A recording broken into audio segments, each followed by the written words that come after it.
What's up, everyone? It's your boy Ailurus, and today we're doing another installment of the r/EntitledParents series. So, to those who are new to the channel and aren't quite aware with the no commentary story reading style of video, that's exactly what you're watching here. I'm not going to add a lot of commentary. All I'm going to do is just make sure you guys have something to listen to while you're chilling, or while you're playing video games, or eating, or drawing, or maybe even want to hang out with me, your favorite panda boy. So yeah, with all that being said, I hope you enjoyed today's video. Our first story comes from user FredZRed. This happened in 2004 when I was 14.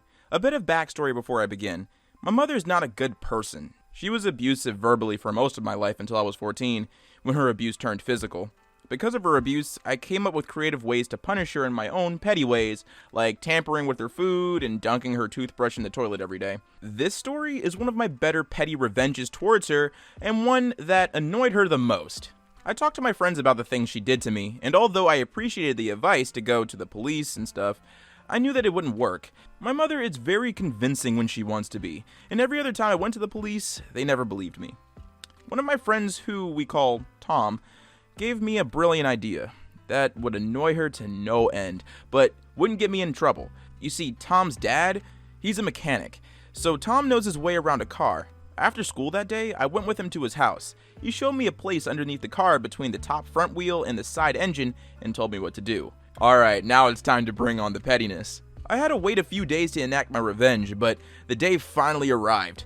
My mother and sister left the house to ride their horses, which gave me plenty of time to do what needed to be done. The next day, I went with my mom and sister to do grocery shopping, and I was elated to hear the product of my labor as the car started to drive down the driveway. Clink, clink, clink. Yep, I attached a rock to the end of the string inside the car that made a loud clink sound every second while the car was moving. What was that? I have no idea. Maybe you should get the mechanic to take a look at it. Now, remember how I said Tom's dad was a mechanic? Well, he's the only mechanic in town, and Tom made sure to tell his dad about the things my mother did to me. Needless to say, he was on my side. So after we finished shopping, we stopped at the mechanic so they could take a look at whatever needed fixing. Mom, as we approached the mechanic, "Hi there, well, my car is making a weird noise when I'm driving. Can you look at it for me?" "Yeah, sure thing. How about you take a seat inside and I'll give it a drive and see what the problem is."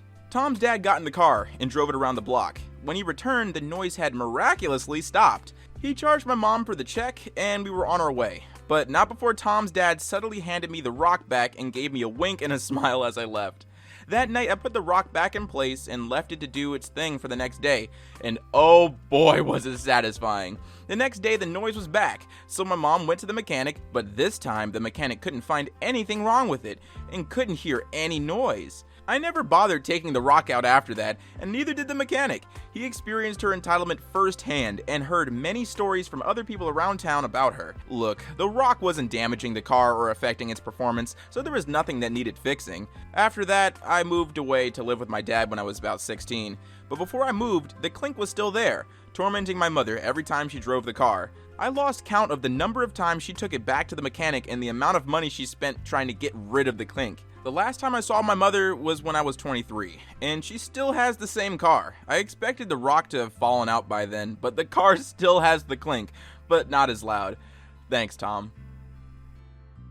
Our second story comes from user CheerioDude_2. A bit of backstory. I'm mildly colorblind, and I have had this my whole life. I mostly struggle with telling the difference between pink and yellow, but there are more colors out there that I can't see. This all started when the primary school my younger brother goes to, 11 at the time, was putting on a party/fair. I don't remember what for, but I think it had something to do with fair trade.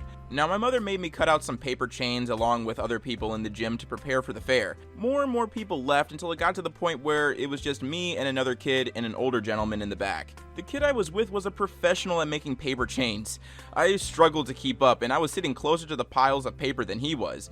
When the kid ran out of paper, he kindly asked me to pass some yellow paper. I pulled some pink paper out of the pile thinking it was yellow, and he looked at me confused. So I responded with, "Wait, is this pink or yellow?" And he responded, "Pink," and led me to the yellow paper. I apologized to him and told him I was colorblind, and he asked questions. They were questions out of curiosity, such as, "Do you see red?" or "What color is that?" Then enters the entitled mother.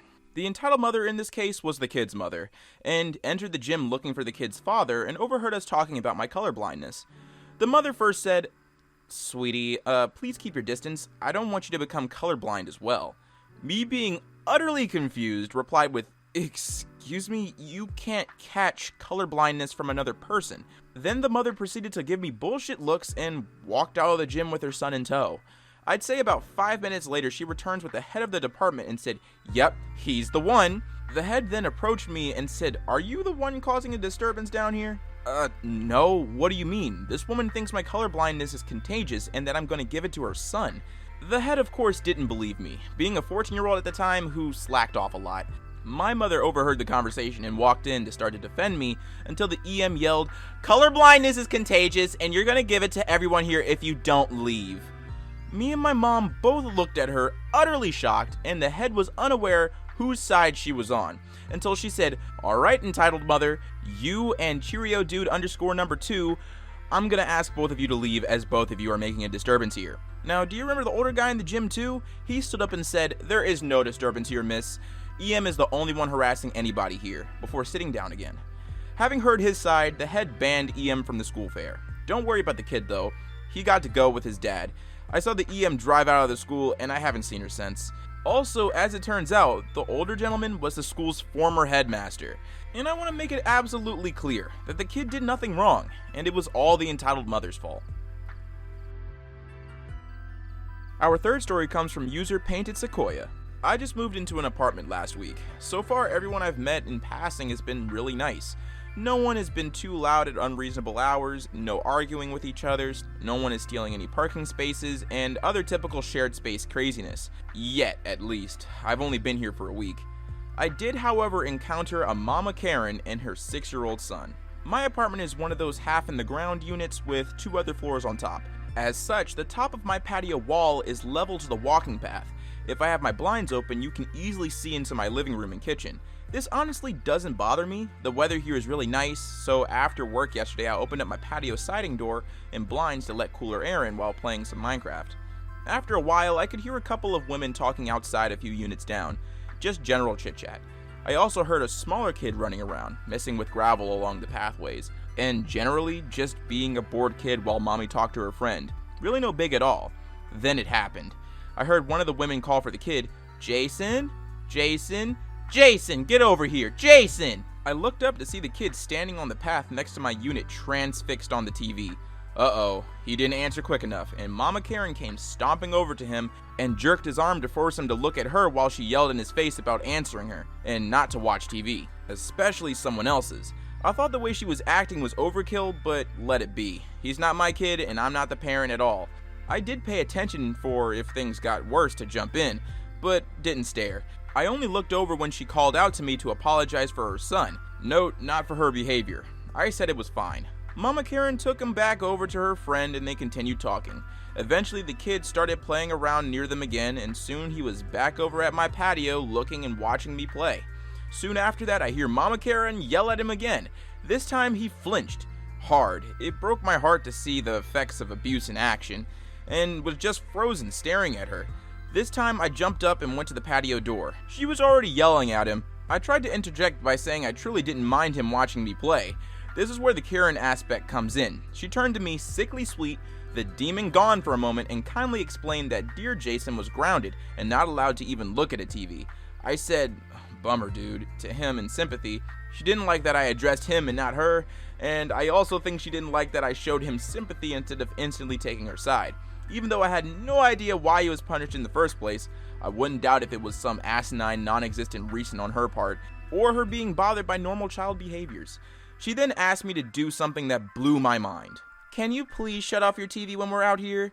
We are usually out here for some outside time for about an hour a day, or you can just shut your window and blinds." Not gonna lie, the people pleaser I've been raised to be almost said, "Oh sure, no problem," and was going to do it. Then I stopped myself thinking, what? Telling me what to do in my house? I'm trying to develop some backbone, so I told her no, I wouldn't. And oh boy, that was a hell of a trigger word. I thought she was going to reach in and jerk me around and yell at me like I was her child. Her look was instantly pissed off. She then again explained the situation, fully expecting me to cooperate this time. She laid out her case. She made the demand again, not a faux question this time, and I again told her no. I came home to relax, and this is how I do it. She asked me if I have kids, and uh-oh, I'm solidly child-free. And according to the laws of parenting, my thoughts and opinions are completely and instantly invalid unless I pop out at least one entire, mostly full-term crotch spawn. I told her no, and she smirked. I thought so. I was ready for a lecture on how to properly handle kids or something, but she just jerked her son away, back towards the other woman, who I assume was still there.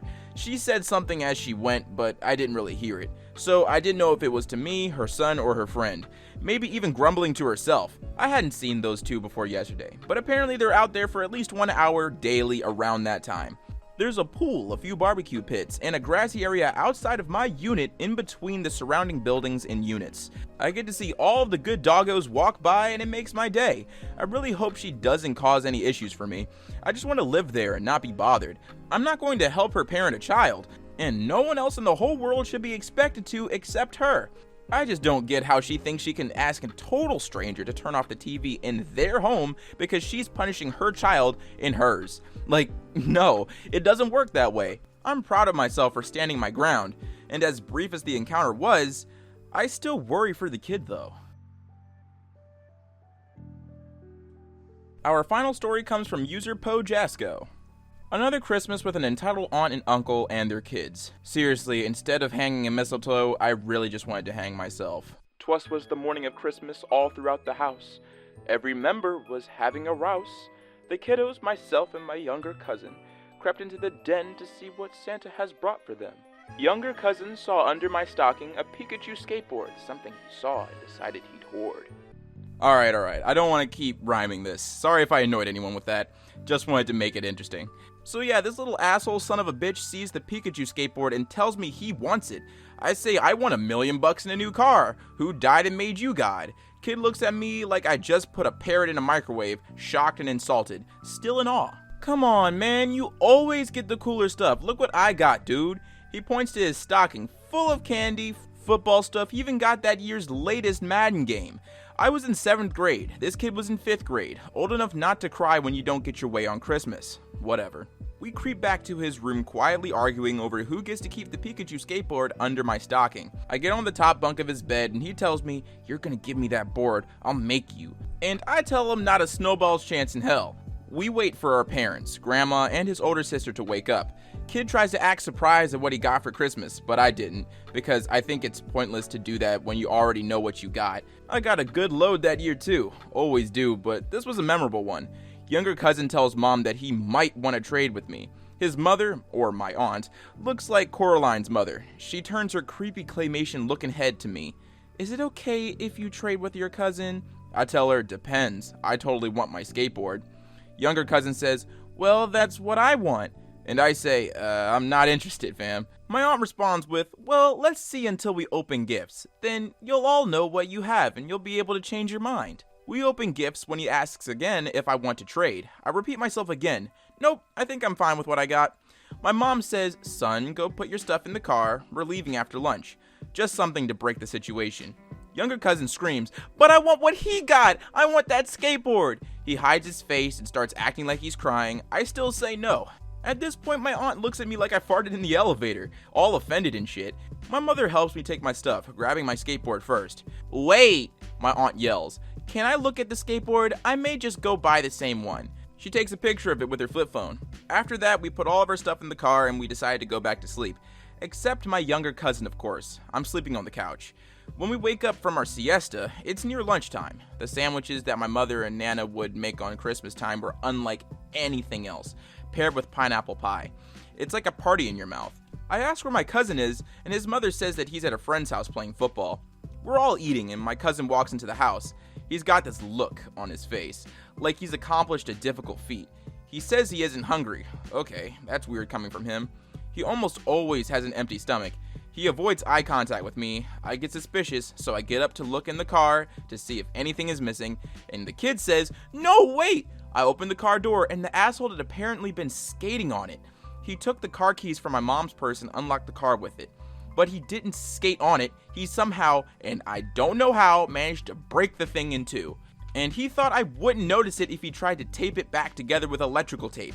I was pissed. Now I'm crying because assholes always have this "if I can't have it, nobody can" motto. In that moment, I've never wanted to hurt someone so bad in my life. Moral of the story, don't let your kid be a redneck Dudley Dursley. What's up, everybody? It's your boy Ailurus, aka Panda Daddy, and I hope you enjoyed today's video. And if you did, let me know in the comments down below, and leave a like if you liked the video. And if you're new to my channel, go ahead and subscribe, fam. What you doing watching videos and not subscribing? And if you're old, make sure to hit that bell so you get these notifications every time. Seriously, I hope you enjoyed the video, and if you did, make sure you leave that like. I know I'm repeating myself, but it's very important for you to leave the like so that everybody else can see this content. If you want to request or vote on any future content, go ahead and go to the community tab on this channel. There's a lot of polls that I put over there with all the content that people may or may not want to see during the week. Participate in that so that you can get, your 2 cents in and get the content you want to see. And as always, we gotta thank the Patreon supporters. So thank you to Destroyer, Emily R, Trey, Muffy Lou Who, Brody Gilbert, Noah, Sir Teacup, Trenton Golden, Vermont, Ethan, John Robinson, Eva, Arolina, Catherine Taylor, Arjen, Pixie Art 5, Hannah, Keith Myers, Willbilly, Dustin, and Hostmar. Thank you so much for your support. It is greatly appreciated. And if you want to help support the channel, there are 2 links in the description, one to my merch store and one to my Patreon. Both funds go directly into the channel so we can maintain what's happening here. And as always, stay zesty.